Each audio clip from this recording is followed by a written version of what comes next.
Tak terima dihina Malaysia, Indonesia minta Iran dan Rusia bantu produksi nuklir Indonesia.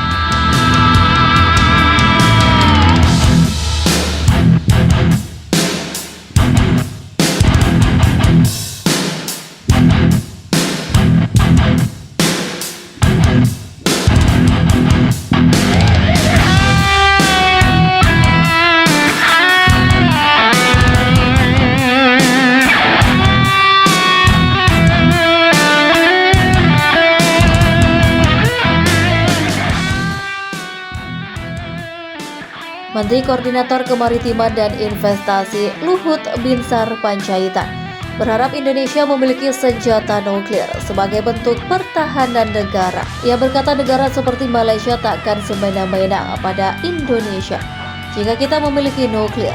Keinginan ini berangkat dari pengalamannya saat menghadiri pertemuan dengan negara-negara lain dalam World Economic Forum di Davos, Swiss beberapa waktu lalu. Luhut bercerita kala itu ia bertemu dengan jenderal-jenderal dari negara lain. Salah satu jenderal dari negara yang tak ia sebutkan namanya berbicara dengan beberapa jenderal dari negara yang memiliki senjata nuklir seperti China dan Korea Utara. Menurut Luhut dalam perbincangan dengan jenderal Malaysia itu, Indonesia tidak diajukan, sedangkan kita Indonesia tidak dianggap. Kala itu Luhut ingin mendekati seorang jenderal. Ia berniat menjelaskan bahwa Indonesia memiliki seluruh potensi termasuk nuklir. Saya ingin bilang, you know what, negeri kami punya semua. Saya juga pun sebagai jenderal sudah terpikir itu. Ingin juga punya nuclear power atau daya nuklir. Keinginan Luhut pernah disampaikan langsung kepada Presiden Jokowi. Luhut menyatakan seandainya Indonesia punya nuklir, negara lain akan segan. Namun Jokowi masih menimbang-nimbang. Menteri Koordinator Bidang Kemaritiman dan Investasi Luhut Binsar Panjaitan menyebutkan Indonesia sedang menghadapi perfect storm, yakni ketidakpastian ekonomi dunia dengan kemungkinan situasi terburuk atau perang nuklir semakin meningkat. Karena itu menurutnya dengan situasi ekonomi dunia penuh ketidakpastian, Indonesia harus menyiapkan skenario terburuk. Stress test dilakukan pada berbagai skenario untuk mengidentifikasi resiko yang dapat menjadi titik lemah perekonomian Indonesia dan langkah-langkah itu untuk mengatasinya. Disebut sebagai perfect storm, jelas Luhut Indonesia dalam situasi yang tidak baik karena dihadapkan oleh ketidakpastian ekonomi dunia yang sangat tinggi. Today is perfect storm. Kita akan menghadapi perfect storm ini. Jadi tolong kita semua hati-hati. Ketidakpastian ekonomi dunia sangat tinggi. Ia mengatakan pemerintah akan melakukan stress test di berbagai bidang, apalagi ada ancaman perang nuklir. Karena situasi ketidakpastian ini, Indonesia harus menyiapkan skenario terburuk.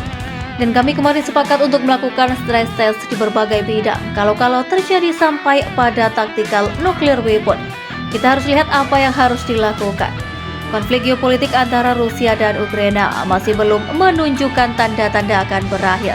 Bahkan Menteri Koordinator Bidang Kemaritiman dan Investasi Luhut Binsar Panjaitan juga mengatakan bahwa negara-negara di dunia juga memiliki prediksi yang sama. Jadi sampai kapan ini terjadi kita tidak tahu, ujar Luhut dalam acara BNI Investor Daily Summit 2022. Dengan masih memanasnya konflik Rusia-Ukraina, Luhut menyebut bahwa ancaman perang nuklir juga semakin nyata, sehingga dapat meningkatkan ketidakpastian di ekonomi global. Terlebih lagi sinyal penggunaan senjata canggih berbasis nuklir oleh kedua negara juga semakin menguat. Ini saya lihat kemarin ada konsen baru kita mengenai kapal selam dari Rusia. Sekarang tiba-tiba muncul di Arktik. Itu punya kemampuan dengan teknologi nuklir. Bisa menimbulkan gelombang nuklir kalau dia pakai senjata itu. Ia menilai kondisi tersebut juga akan menambah gejolak pada perekonomian global. Sebut saja suplai komoditas pangan dan energi yang ikut terganggu. Ketegangan geopolitik antara Rusia dan Ukraina akan semakin memperburuk tekanan ekonomi dan politik global. Pasalnya kedua negara tersebut memiliki peran strategis dalam hal perdagangan internasional. Asal tahu saja Rusia merupakan negara pemasok minyak mentah terbesar ke dunia. Sehingga ketika terjadi perang, maka harga minyak dunia juga melambung tinggi. Begitu juga dengan Ukraina yang merupakan salah satu negara pemasok komoditas pangan terbesar di dunia seperti gandum. Ini tambah memprihatinkan. Jadi teman-teman sekalian, kita harus aware juga melihat, jangan hanya kita melihat dalam negeri kita saja. Yang kelihatan relatif oke di luar itu bisa terjadi macam-macam.